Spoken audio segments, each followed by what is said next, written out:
एक मारवाड़ी था, उसको घूमने का बड़ा शौक था।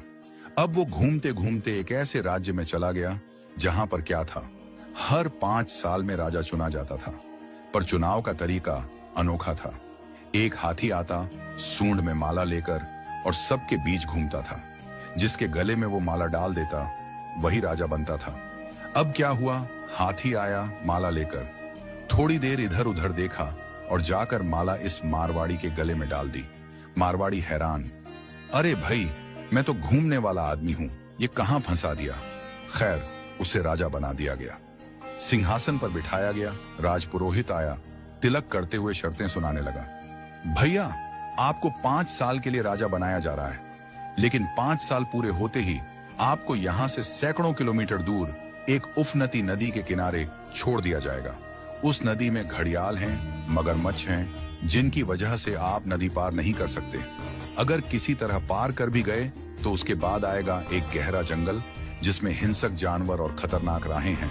वहां आप जानो और आपकी किस्मत। अब तक जो भी राजा बना था उसे मालूम था कि 5 साल बाद मरना तय है, तो वह 5 साल बस ऐश करता था, भोग विलास, मजा, तामझाम। लेकिन यह मारवाड़ी अलग निकला। उसने सोचना शुरू किया, अब मुझे 5 साल बाद क्या करना है। राज्य की जो भी आमदनी आती थी उसमें से 51% जनता की भलाई में लगाने लगा, और बचे हुए 49% से उसने अपने आगे की प्लानिंग की। पहले साल उसने नदी पर एक पुल बनवाया, दूसरे साल उस पार के जंगल को साफ करवाया, खेती के लायक जमीन बनवाई, तीसरे साल वहां सड़कें बनवाई, लोग वहां बसने लगे, गांव और मोहल्ले बनने लगे। चौथे साल एक छोटा सा महल बनवाया जहां वह आगे जाकर रह सके। 5वें साल अपने जीवन भर का खर्च, जरूरी चीजें, अनाज, सब कुछ वहां स्टोर करवा दिया। अब 5 साल पूरे हो गए। परंपरा के अनुसार लोग उसे ढोल नगाड़ों के साथ विदा करने आए।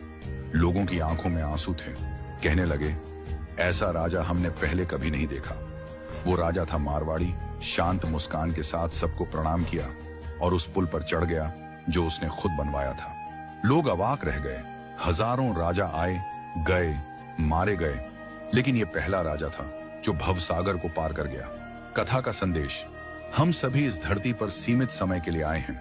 ये जीवन 5 सालों की तरह है। जो इस समय को मौज में घमवा देता है वो अंत में उस भवसागर में गिरता है जहां मगरमच्छ, घड़ियाल, दुख और पीड़ा है। लेकिन जो जीवन का उपयोग अच्छे कर्मों, जनसेवा और प्रार्थना में करता है वो इस जीवन से परे उस पार पहुंच जाता है।